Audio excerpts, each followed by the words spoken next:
Hey there, Chadi Bazzi here, and welcome to another episode of the Top Listing Agent Show. I know I always begin the show the same exact way by saying I got an amazing guest, but this guest is like really amazing because he's definitely speaking the same exact message, shares the same exact values, the same exact vision, and that is to help out our audience, our real estate community, level up so they can list more, sell more, and give more.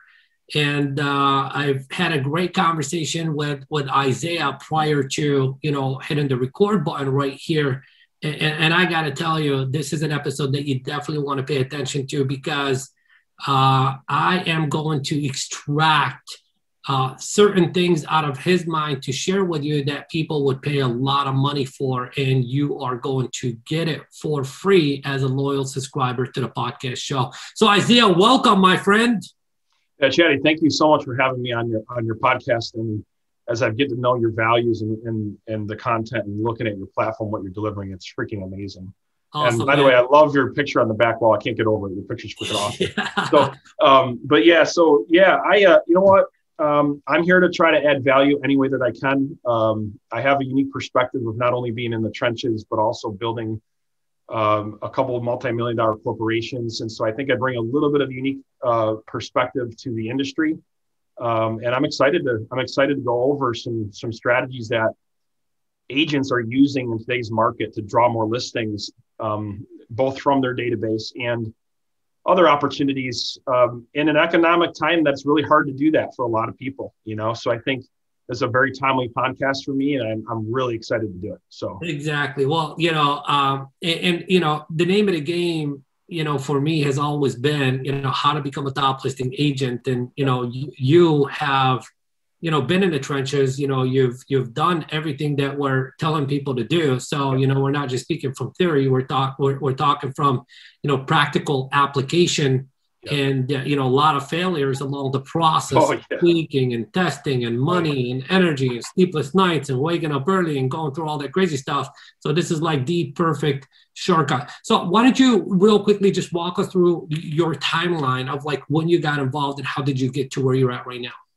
Yeah, definitely. And I think it's important to understand the full context of the system and the strategies that I'm going to share today on the podcast. So in 2014, I was doing a lot of flips and investment property type of opportunities. And I got really good at lead generation. My background is sales and marketing. I was VP of sales for an online marketing company. And I kind of got really good at that. And I got the entrepreneur bug. And so I couldn't get rid of it. And we just had a baby, my wife and I, and it was probably the worst timing ever. But I just said, babe, I got to do something. I think I have something really cool in my hands, and I got to test it out in the real estate industry.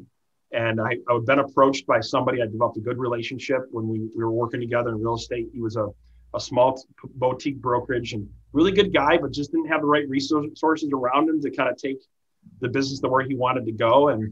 I really liked this idea of partnering up and being a listing focused brokerage. It made sense to me why to focus on that as he was explaining his model. And so I came to my wife and I said, look, I want to leave my job and I want to go pursue this venture to build our brokerage with this guy. And she goes, are you crazy? We just had a baby. Are you nuts? And so after a lot of conversation and just laying it out and what the plan was, she finally agreed to it. She goes, here's the thing. I'm going to give you 6 months. And I said, I guess it's better than nothing. And any man that is in a position where you're thinking about leaving a 6-figure job, there's a lot of risk there. You got a baby on the way. You can relate to what I'm talking about, what the woman's probably thinking and feeling, right? She's staying at home at this point. And so I said, all right, 6 months. And I went out and it's just like anything else. You have a plan and you think the plan is going to work. And then you actually get involved in it and then you get punched in the face. And then you realize, okay, yeah, right. So let's make some alternative choices. And so I went out and I signed up to all these lead generation companies thinking that was going to be the answer. And at the end of the day, that wasn't the answer. It came down to what you talk about all the time, and that's lead conversion. Yeah. And so I hyper focused on this concept of lead generation, lead conversion, or lead follow-up and lead conversion. I got hyper focused on it because I had a limited period of time. That was a motivating factor. And I got in the trenches, and I picked up the phone and I started making calls, and I found great tools that are out there. There's tons of different tools to find FSBOs and expireds. And that's what I really focused on. I lowered my overhead costs with some of these other lead gen providers, and I got focused on FSBOs and expireds. And at first I was a disaster. I had been on the phones doing B2B for a long time. I found out that B2C had a totally different flavor, right? It was more a lot of questions, different personality, right? Or different approach. But eventually I got the hang of it, and I came up with a 7-step process. I don't have time to dive too deep into that. I'm going to briefly touch on that today. But when I was sitting alone in a converted house in the basement alone, trying to figure this out on my own, it was a 7-step process that saved me. And before we knew it, I was generating anywhere worst day 3 appointments, best day 7 to 8 appointments a day. In a day, 7 to 8 appointments in a day, like every single day. Yes, I got to the point. Wow. All right. Okay. Sorry to interrupt. 12 to 15 days a week, right? Wow. So I got to the point where I got so deadly on the phone with the system where I knew if I talked to a decision maker, for every 3 people I was talking to, I was getting 1 appointment. Wow. Right? So, and that's over the course of follow-up and all those other things. Because it wasn't just my initial conversations that I got good at. Right. I got really good at building my pipeline and following up. Right. And that's a huge mistake in our industry, as you know. Yeah. We're not always good with our follow-up. So there's a whole system. But overall, I got to the point where pretty much every other hour I could get an appointment, worst case scenario. So, and I'm a little bit crazy too, admittedly. So I kind of like the phones. I enjoy the process. I feel in control with that. And once I got good at it, I started liking it. So I think that's another misconception, is that sometimes like, oh, I hate cold calling. Nobody likes it per se, but when you get really good at it, it gets kind of, you don't dislike it as much, especially when the commission checks start rolling in. Exactly. Right. So it's about having systems in place. So that's kind of what I'm going to walk through a system here that I kind of developed, but just finishing the story. So our first year we did 151 transactions our first year together. And then we started developing an inside sales model where I started duplicating out my strategies through inside sales agents. And so I started teaching them that. And we found that we had a niche back in 2014 when the inside sales model was really picking up speed and more agents needed it. I developed a referral program where I only would take top closers. Only top listing agents could get on my platform, and we would offer them up opportunities. And it was really an amazing opportunity. Long story short, I ended up connecting with around 700 different top agents all over the country, moving hundreds of referral closings through the market every single month. And it was an amazing experience. And here's what I ended up doing is I interviewed the top 100 closers on my platform. And I gleaned all the little things that they were doing, from branding to lead sources to follow up. And I put it all up and wrapped it up into a system. That's what I'm going to share today. Okay? Wow. That is exciting, man. So it's not me. I want to be fair. This is not me. I am sharing the information from amazing mega agents all across the country. Yeah, you're the curator. You went and got the best of every single person, and you packaged it up, and he said, hey, this is what got me to 150 plus transactions in like, a year or whatever. Yep. And this is, a duplicatable system. And man, damn. So if it's cool with you, I'm going to dive right into it. Man, let's do it, bro. This is not about me. This is not about you. It's about our audience. So let's nerve them and let's give them some goodies. Cool. Awesome. So the first mistake that agents make if they want to commit to being a listing agent is they have to commit to being a listing agent. We hear all the time, I want more listings. Okay. And what the first step in that is your branding and your positioning. And so what I found is when not only for our team and ourselves, And by the way, we're still in the trenches. We have a brokerage of over 200 agents now. Okay? Good for you. So we're still in the trenches. All right. So, but when you look at an agent that says they want to be a top listing, the first thing I look at is their branding and their positioning. Okay. So what that means, if I was to go to your website, would I know that you are a listing focused agent? Yes or no? If I looked at your business card, would I know that you are a premier listing agent? If I looked at your unique value propositions that you're offering and what you do and all of your marketing pieces, would I know that you are a listing agent? So that's the first layer. And oftentimes when agents are trying to make that transition, the branding's not there. And it's a big problem because when they go to research you, when these people that you're talking to go to research you, and they're not seeing, for example, testimonials of the clients that you've helped on the listing side of the business, they're going to start questioning. And in a competitive market like right now, all these little things matter. So it starts with your branding and your positioning. Another thing that I found out from all these interviews and also for myself is you have to lead with your branding. Our recommendation is one unique value proposition that separates you from your competition.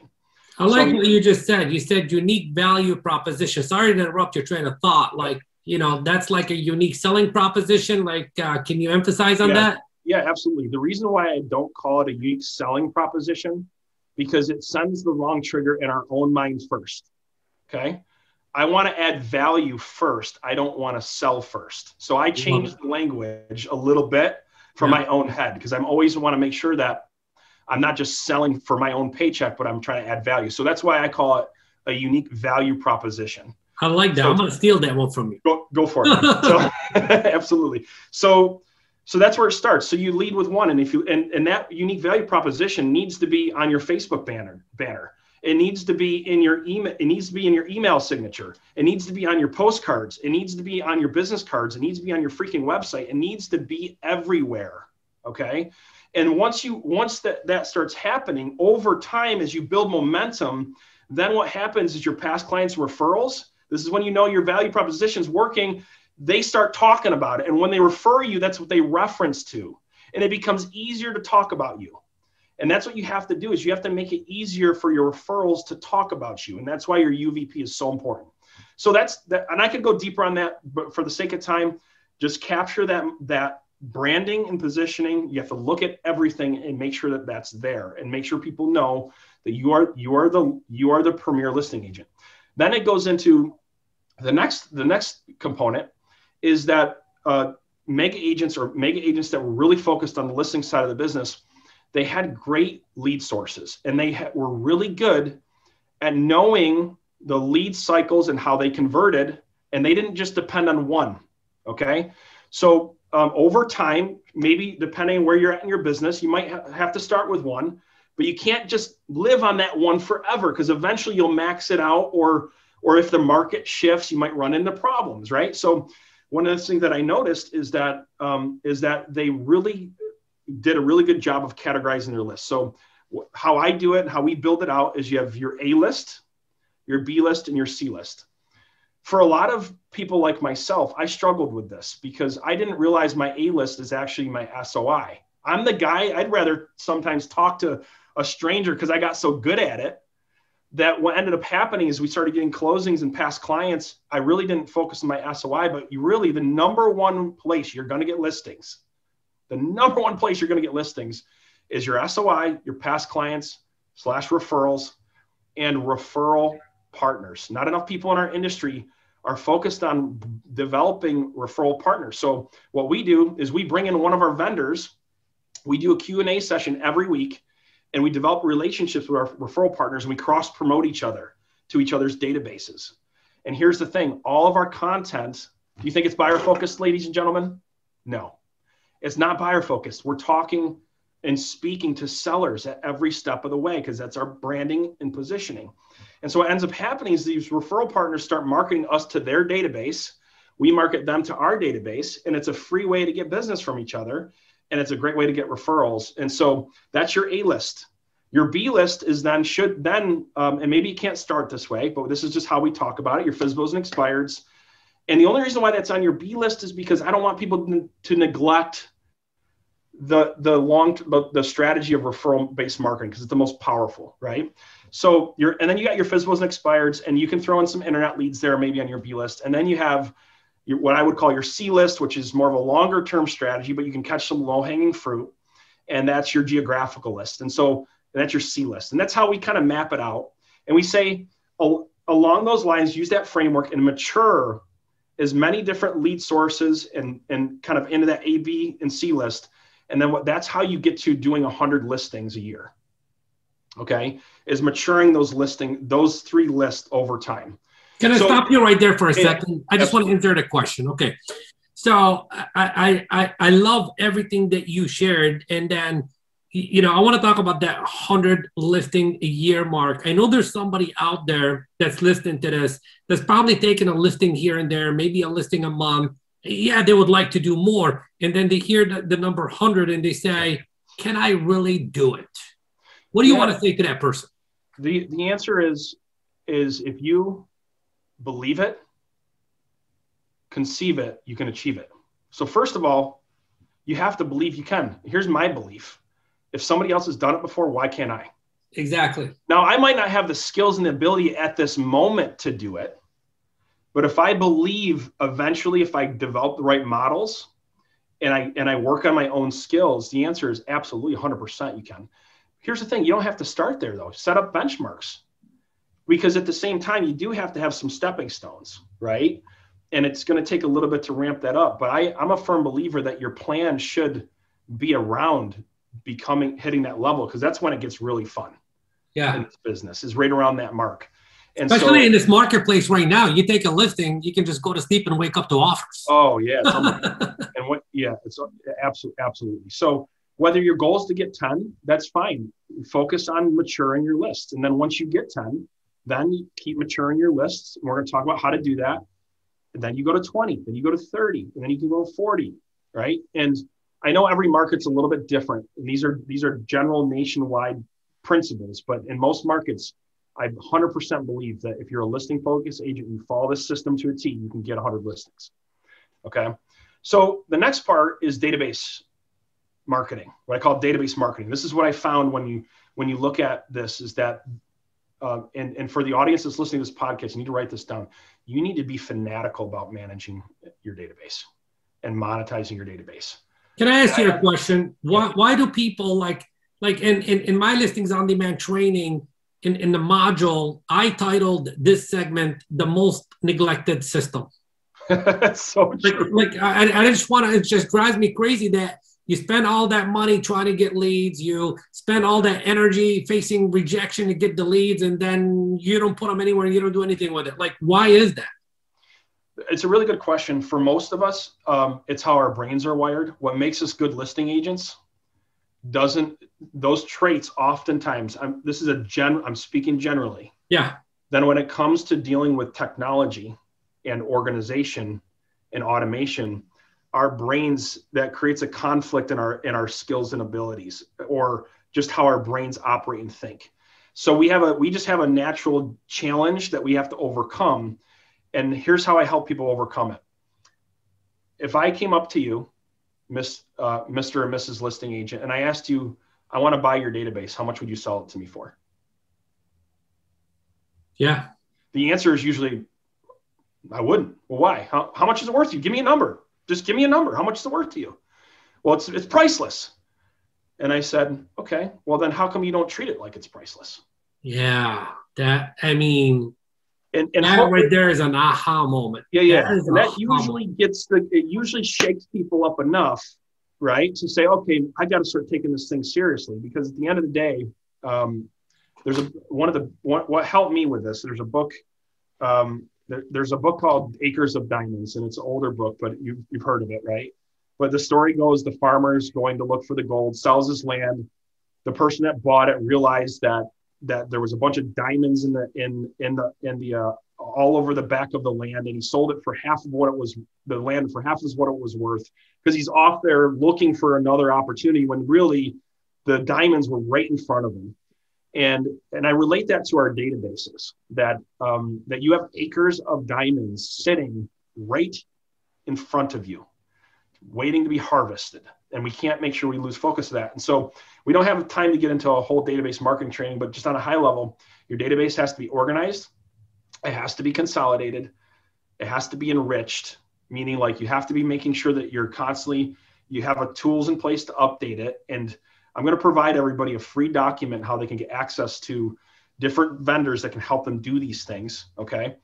And then you got to make sure you apply a what I call an omni-channel marketing approach or a multi-channel marketing approach. No, you got to learn how to leverage text message. You got to learn how to leverage video. You have to learn how to leverage email, how to leverage ringless voicemail. Okay. Artificial intelligence, and then some offline stuff like postcards, newsletters. And here's the thing. I want you to think about it this way. If you were trying to market your, maybe you have a clothing product. Okay. Would you only market on one TV show? No, you'd want it everywhere. You want it everywhere, right? And so, but for a lot of times as agents, that before we couldn't afford to do that because we had radio and billboards and all this other stuff. And it took a lot of money to be able to market all these places. Well, this is why I believe in the next 3 to 5 years, more agents are going to be doing 100 transactions than ever before in history if they catch on to this, because the leverage that technology gives is unbelievable. And I'm going to give you one example. Okay. I did a training where I had a team member, my top listing agent, and I was doing a training with a whole bunch of other people watching with Zoom, 500 people watching on Zoom. And we sent out a text message, and it was a very simple text message to some internet leads, seller focused internet leads.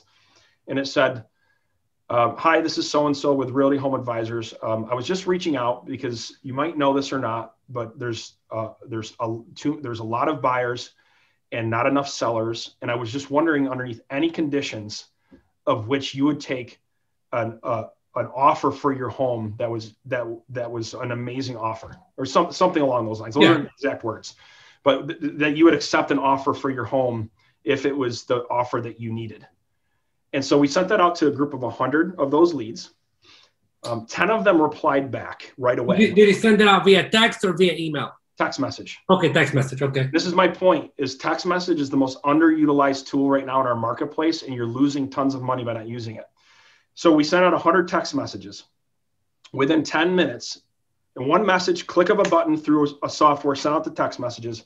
Within 10 minutes or so, we got 8 to 10 replies.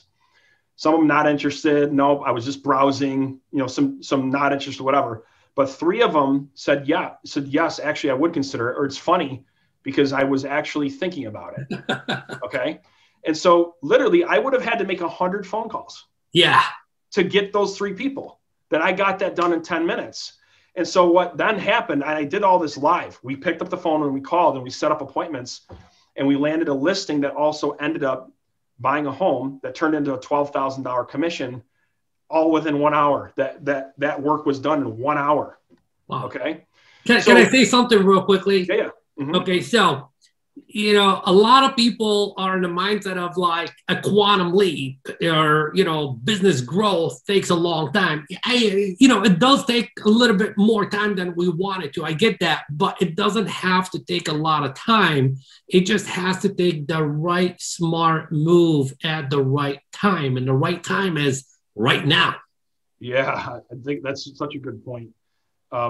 You have there's a book actually that changed my life. It's called The Ultimate Sales Machine by Chet Holmes. He used to do business with Tony Robbins, and he has a section in there where he talks about the strategist and the tactician. And that's kind of what you're just saying, if I heard you right, is that if you just set up the right strategy, put your strategy hat on, you can grow a lot faster than just being tactical. And that's what we're really talking about. We're talking about a system, which is a strategy to implement in your business. That if you do these things over time, little steps, you can't do it all overnight, but little steps along the way, you're going to be light years ahead of your competition. You're going to be shocked at what you can do, right? So I think it's a really great point. So the next part of the system that I found is that they were also fanatical about their follow-up. So they had the database management, they had their list, they had the automation, but they rarely ever compromised their time blocks. Their follow-up time blocks, and even when they were doing high, like a lot of production, I'm talking I'm talking like 20 million, 30, $40 million agents, they still wait until their team got to a certain point. They were in it. Their follow-up was on point. And so you can leverage yourself. Don't get me wrong. There's a point in your business where you're going to have to leverage yourself. But what happens is most agents, they try to use automation as an excuse to stop following up with their leads, or maybe they'll go out and get like a speed to lead type of service, or they'll hire an ISA. And all those things are huge. It gives you leverage, but it can never replace your personal follow-up. Okay, so that's number one. And then you can start layering in things like speed to lead services where they contact the leads right when they come in, or leveraging an ISA to help you set up some appointments. But here's the thing, we can't ever change the natural cycle of real estate.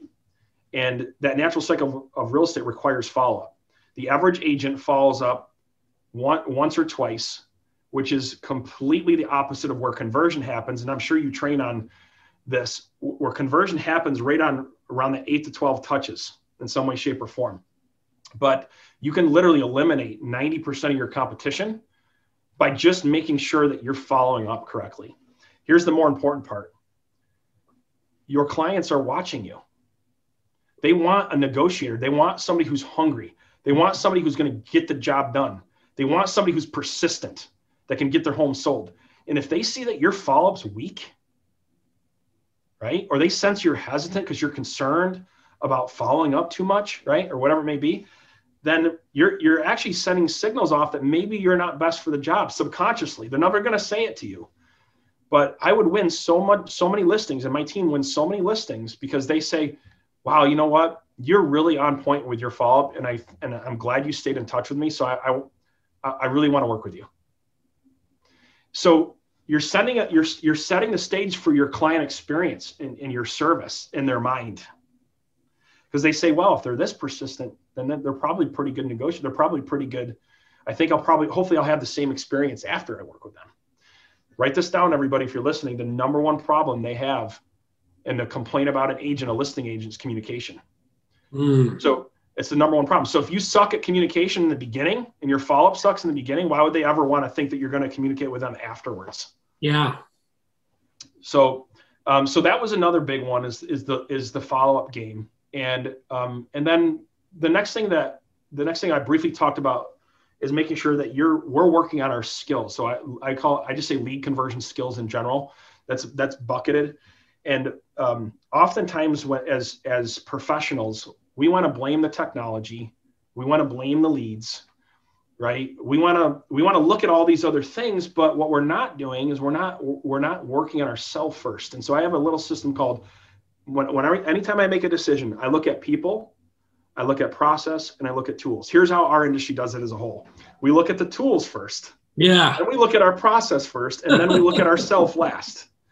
And and what happens is it distorts our decision making, right? Where I say, hey, look, I'm going to take ownership of myself and my team first, and I'm going to look at our skills first, and then I'm going to look at our process, and then I'm going to look at our tools, and that's how we make decisions on everything that we do. So within the skill set, what saved me from having to go back and get my corporate job and not have, because my wife, she's paying attention to that time clock. 6 months. Yeah.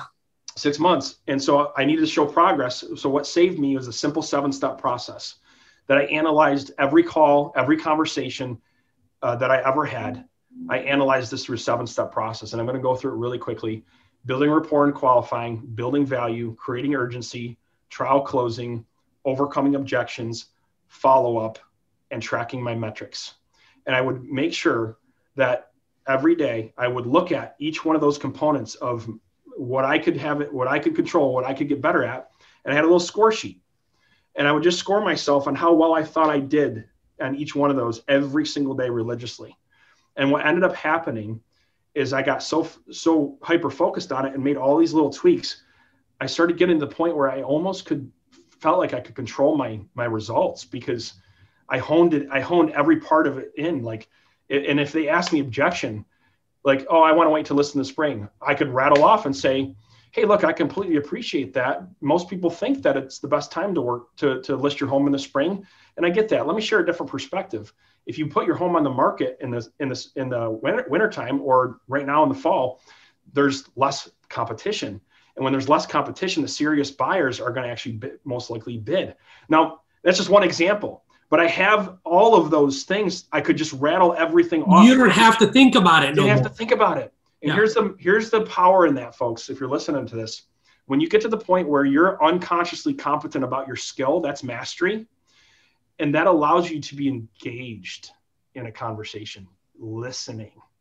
And what our biggest problem in our industry is we can't listen because we're so worried about what we're going to say next and do next that we can't ever get to the point where we're having a real, genuine conversation. So we're breaking rapport and we don't even know it, right? So there's where those 7 steps, and again, I'll just rattle them off really quick: building rapport, qualifying, and that's really asking the right questions to find pain and motivation. That's what I mean by qualifying. Everyone's got a different definition, but that's my definition. So building value, creating urgency, trial closing, overcoming objections, follow up, and tracking your metrics. Why tracking your metric is so important? Because you don't ever know what's going wrong with the other 6 unless you're tracking it. Yep. Right. So, and so that's another key component. And then I would just say this: a lot of people, this is when I was interviewing them, I noticed one big thing. The top listing agents were focused on 3 things: marketing, sales, and service. Right? One thing I loved about what you opened up with, I can tell you're very service-based. You want to add value to your audience, period. That's the most important thing to you. And that's why you've been able to develop the following that you have, because you lead with that. Well, it's the same thing when we get a listing. If we don't work just as hard to want to service them as we did is when we landed their listing, you can never build true momentum in your business. Yeah, you can do a lot of transactions, but I'm talking momentum that you can't stop, where you have so many happy clients that become part of your sales force. They become a part of your team, and they start talking about you, and that multiplier effect can't ever happen. And that starts with service. So what does that look like? Okay. Well, first of all, that means market your listings the right way, even though you know they're selling fast. Okay. If you're doing all these different things to market the listings, there's 2 things that are going to happen. Number one, that client's going to be like, holy crap. Like they legit are backing up their marketing plan. Okay. Mm-hmm. So you're leaving a better impression, because here's the thing. The last thing you want them to think is, why did I have to pay them that commission when the home sold so quick and they didn't do exactly. Much? Exactly. That's not what you're not going to have a happy client, even though you could have got above asking offer. That doesn't mean you're going to have a happy client if they're bitter about the commission they paid you. Yep. Okay. So that's the longer term perspective. And then from there, there's a couple things when it comes to the second reason why you want to market your listings is because it's the most cost-effective way to generate more listings. Yep. And more leads. But most agents, believe it or not, most listing agents don't do this the right way. They put the listing up, right? And they don't do this. So a couple quick things, simple things, depending on your budget. Obviously you got the postcard route, but it's not necessarily necessary. You can do a couple other things. What I recommend, if you, in a perfect world, you had a text messaging system. You had a system where you could drop some ringless voicemail. You had a system where you did postcards. You launched a Facebook ad, okay, for $50, $100 to generate some exposure, get some leads off of it, and start really focusing in then on farming, doing everything you can to farm those neighborhoods, especially when you land a listing in neighborhoods that you really do want to farm. And then you can get into some other longer term, some other things that are ancillary but so powerful, like client events. And if you do the strategy the right way, I've tracked this, and is that if you're doing circle prospecting, text messaging, direct to voicemail, postcards, Facebook, even three out of the 5 of these suggestions, or 2 out of the 5 of these suggestions, for every 4 to 5 listings you'll get at least 1 come list me now. That's what everybody wants, to come list me now, but you got to do the work to get to come list me now. Yeah. Yeah. And here's the thing, if you put about if you budgeted around $400 or so, maybe $500 per listing, you can, and around there, depending on your market that you're in, which for most people in most markets, you can afford, you should be able to do that. You're going to be able to generate leads leads, but also that come list me now appointment will pop up. Yeah. On average, if you do that. And if you can get 6 or 7 of those a year, what does that do for your business? Right? Or 10 of those a year, or 15 of those a year, as if you did it religiously on every single listing, right? And so, and then that leads into the next thing, and that's your referrals, right? So if you're following everything that we went over here today, from the top to the bottom, and you're focused on the experience of the client, then what's going to end up happening is you're going to generate more referrals. How do you do this? Okay. I want to ask the audience this. How many times have you ever surveyed your client in their experience with you? Probably like 0% for most people. Right. So I started doing this, and it was a 2-question little email that would go out. And it was just 2 questions.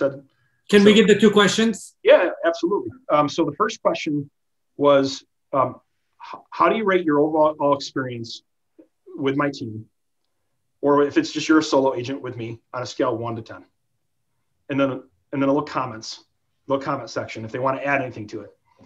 And then the next question is, how likely would you be to refer somebody to me? You know what's funny is that we all get that from service providers online. You know what I mean? Or at the end of every customer service call that we make, you know what I mean? It's like, can we not, isn't that a sign that that's exactly what you should be doing? Yeah, I love it. I love it. And it's simple too. And you can automate it. It doesn't take a lot of time.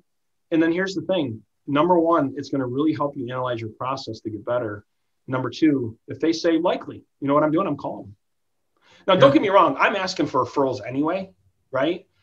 And believe it or not, there's so many transactions lost because we're not asking for referrals at all. So if you want to say, Isaiah, screw the survey, just start asking for referrals, man. You know, like just make sure you have it on your checklist. If you have a transaction checklist that you follow, it better say somewhere at the bottom, it better say ask for referrals, right? So it has to say that, because you're missing out on. You might as well open up your window and just start throwing cash out the window. Yeah, like by not asking for referrals. So, and then as you start getting momentum with this stuff, and I know what's going on through people's heads as they're listening, especially if they're just getting ramped up. They're like, I can't do all this. You know, I can't. There's no way I'd have enough time in the day, and I respect and appreciate that. And you're right. You can't implement everything, all of it right away. But what I want you to do is download this podcast and listen to it over and over and over again, and use this as a guide at whatever level that you're at, and implement whatever you can and chip away at it. And then when your budget can afford it, the first hire you need a great admin. Yeah. You need somebody that can take some of these tasks that have to be done, right, and offload it to them so you can focus on still being the rainmaker. Right. And it's one of the most important hires. And a lot of people have a tough time justifying this. We don't have enough time in this podcast, but I can break down with you 42 different ways why it's costing you double whatever you're going to pay that admin by not getting an admin. Okay. So and then from there, you're going to want to look at leveraging yourself through some buyer's agents, and maybe like a showing specialist, and start building out a little team. And then from there, the next thing you want to look at is maybe a marketing coordinator to help take some of your marketing tasks and your branding to the next level. And then from there, maybe an inside sales agent that can give you some leverage and help you. Once you get really busy, they can give you some leverage and making sure that you're finding a balance between going out and close on appointments and actually still keeping the appointments coming in. So you don't slow that engine down. And this is really the formula that when I interviewed, looking at my best practices with our team and our brokerage, and then interviewing the top mega agents from Keller Williams, Berkshire Hathaway, Remax, all of them, right? Bringing this system all together. This is how you become a top listing agent. And I'm not going to sit here and say we covered everything, but even if you implemented half of what we talked about today, okay, you're going to be in an unbelievable position. Here's the best part. It doesn't matter what the economic environment is. You know why? My lead listing agent, she got 12 listings last month. Wow. 12 listings last month. So when people say, I can't, listings aren't there. You just don't know you're just not focused on getting them. Somebody else is getting them. Look at the MLS every single day. Exactly. So you just have to have a strategy to get them. And this is the strategy. This is the strategy to go get them. And, you know, I don't know if you want to have any dialogue, but I do have something for people that if they really want to kind of like take a grasp on what this system looks like. I have this, I have this, and I'm just going to show you a quick image of it, if that's okay. Yeah, absolutely. Go right ahead. I want to give them everything. This is a calendar of activities that a listing agent should be doing every day from their sales and marketing perspective, and then a little tracker at the bottom of it. And with your permission, I'd like to give them a digital version of this for free. Digital version of just that one sheet, or a digital it's version? The whole, it's everything I talked about is right here in here. Man, that is so, like, seriously, like, you know, this is, I mean, I'm looking at it and, you know, I kind of have an idea of what's in there, and this is like real money and you're giving it away for free. I just want to say right now, before the end of the show, I just want to say, you know, how you know someone is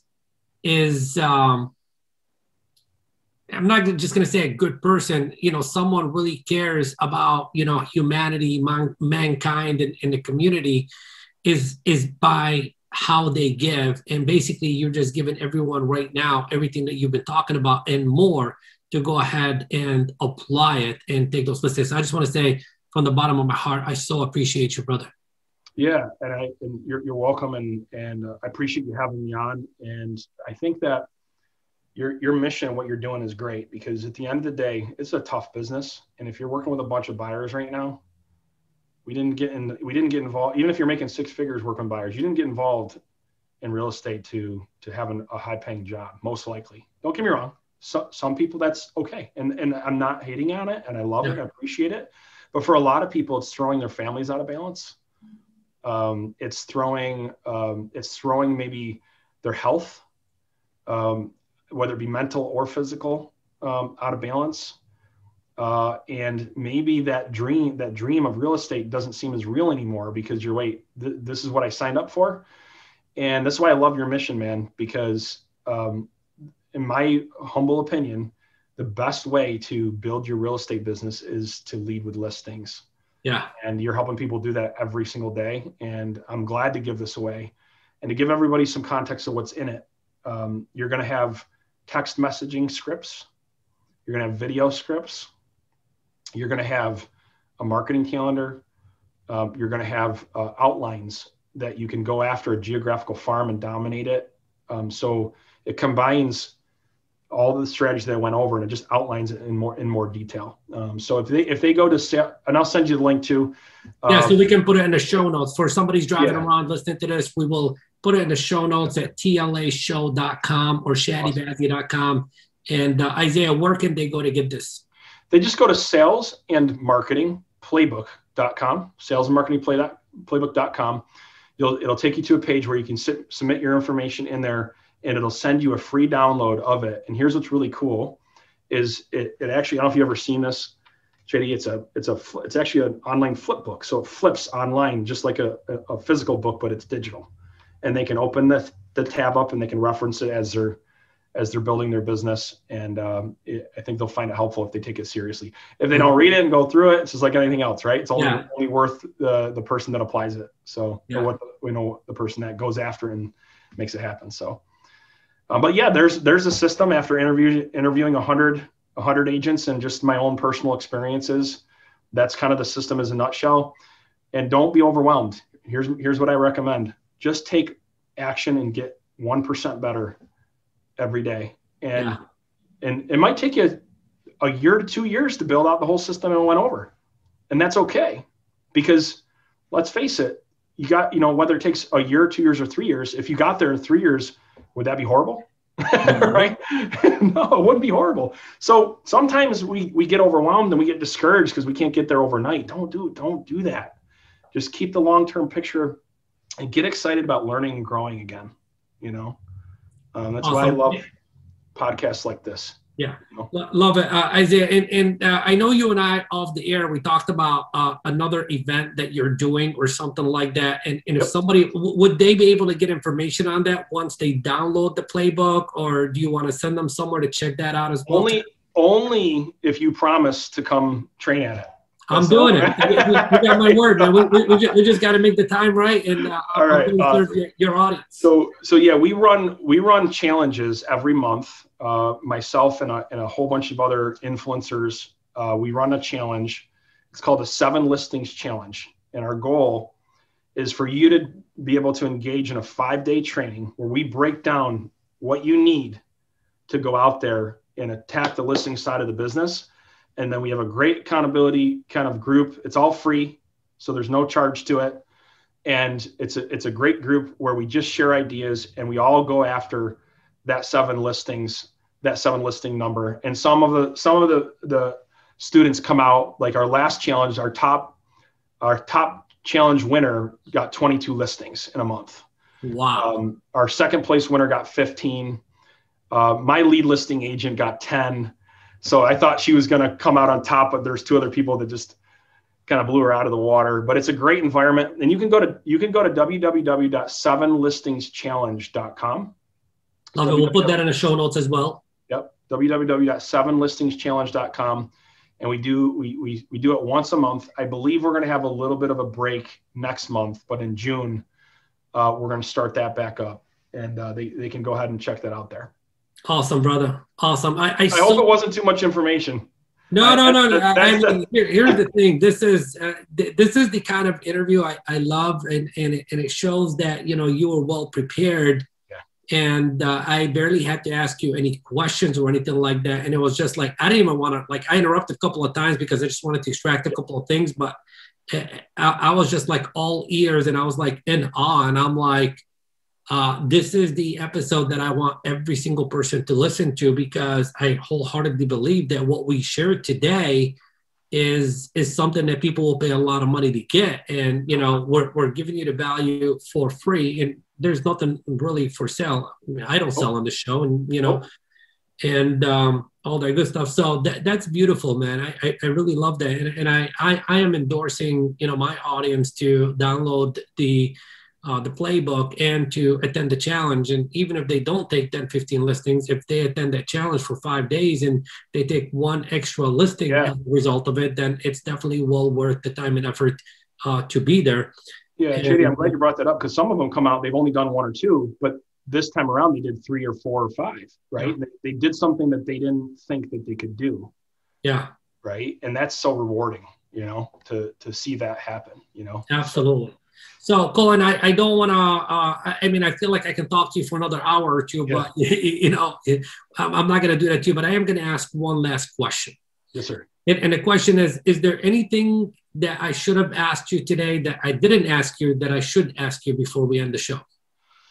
Not right off the top of my head. And I think largely the reason why I say that is because your audience is in such good hands with what you deliver and what you're doing. And I'm just thankful that I had time to get out the whole system. And there's a little bit, it is tough because there's a lot of information there, but I don't like piecemealing things, because I like giving people the whole picture. Yeah. And I'm glad you gave me the opportunity to do that, because I think it really puts things in context. So I'm good on my end, brother. We appreciate you guys. Everyone that's watching or listening to this, make sure you download the playbook. Make sure you check out the challenge, and make sure you follow Isaiah Colton on, whether it be Facebook, Instagram, etc. Connect there so you can stay up to date with all the things that he is sharing. Thank you so much, brother. I appreciate you, man. And we're going to have to do this again. So there's got to be a part 2 to this. I'm looking forward to having, absolutely. I'm looking forward to have you, training on our platform and training with our audience too. And they definitely need to hear that lead conversion message. Our audience needs to hear your message. So love it. Can't wait to do that. I appreciate you, man. Thank you very much. Thanks. All right.